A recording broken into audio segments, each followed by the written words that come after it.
Shalom,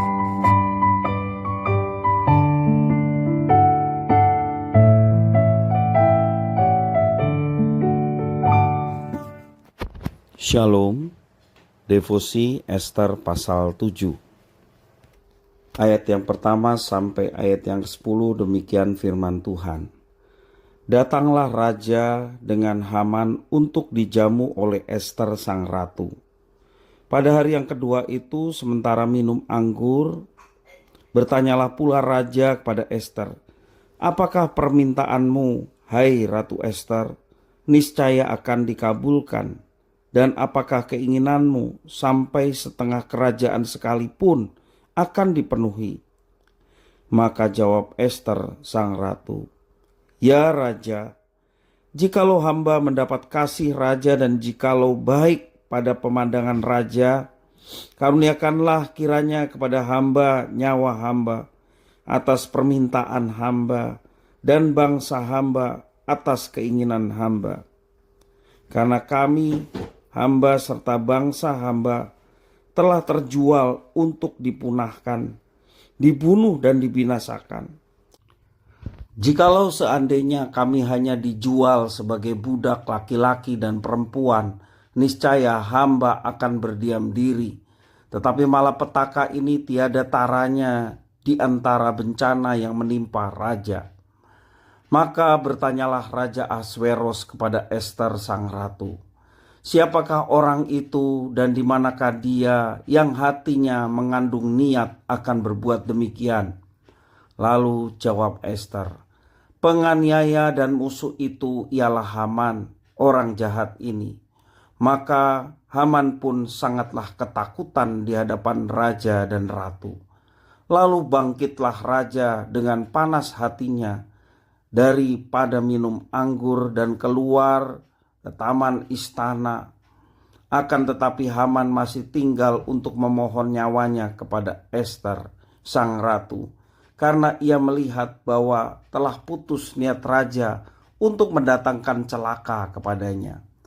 Ketika raja kembali dari taman istana ke dalam ruangan minum anggur, maka Haman berlutut pada katil tempat Ester berbaring.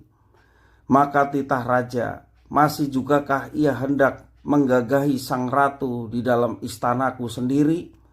Tak kala titah raja itu keluar dari mulutnya, maka diselubungi oranglah muka Haman, sembah Harbona, salah seorang sida-sida yang di hadapan raja, lagi pula tiang yang dibuat Haman untuk Mordekai, orang yang menyelamatkan raja dengan pemberitahuannya itu, telah berdiri di dekat rumah Haman 50 hasta tingginya.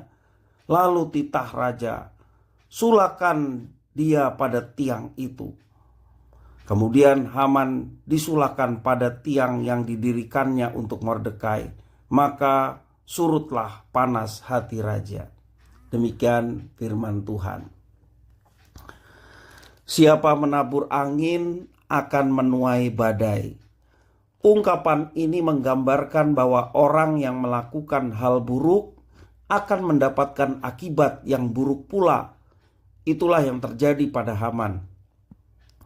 Kebenciannya kepada Mordekai membuatnya merancang kematian bukan hanya bagi Mordekai, tetapi juga seluruh bangsa Yahudi.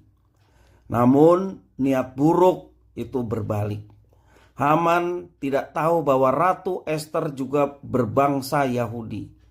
Maka di tengah kesombongan, betapa terkejutnya dia ketika ia ditunjuk sebagai orang yang membawa malapetaka bagi sang ratu dan bangsanya. Merasa bahwa ia tidak akan mendapat belas kasihan raja, Haman mencoba untuk melunakkan hati Ratu Ester.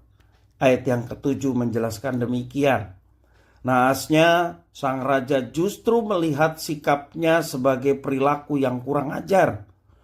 Tiang yang disediakan untuk Mordekai, untuk menyulakan Mordekai, pun akhirnya menjadi tempat akhir hidupnya. Belajarlah dari Haman.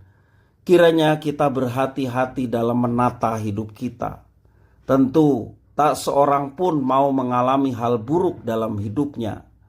Oleh karena itu, kita tidak perlu dan tidak baik merancang keburukan bagi orang lain. Mungkin tidak selalu hal buruk itu berbalik seketika menjadi peristiwa buruk bagi kita. Namun demikian, tetap saja mendendam kebencian dan dendam kepada orang yang tidak kita sukai hanya akan menggerogoti jiwa kita. Hidup kita menjadi tidak tenang. Pikiran kita dipenuhi dengan rencana buruk terhadap orang itu. Hal-hal baik pun tidak membuat kita merasa puas selama orang itu masih menjalani hidup dengan tenang dan bahagia. Akibatnya sama saja, hidup kita tidak akan pernah menjadi tenang. Sebagai orang Kristen, kita diundang untuk mengasihi sesama manusia sama seperti kita mengasihi diri kita sendiri. Undangan itu tidak hanya berlaku bagi sesama yang menyenangkan, tetapi juga bagi orang yang menyakiti kita. Perintah Tuhan Yesus, kita berbuat baik bukan saja kepada orang yang baik, bahkan kepada orang yang memusuhi kita pun, kita diajarkan Tuhan Yesus untuk berbuat baik kepada mereka. Oleh karena itu, mari kita belajar untuk menghindari sikap hati seperti Haman. Daripada menabur angin dan menuai badai, bukankah lebih indah kita menabur kasih dan menuai kasih pula? Tuhan Yesus memberkati.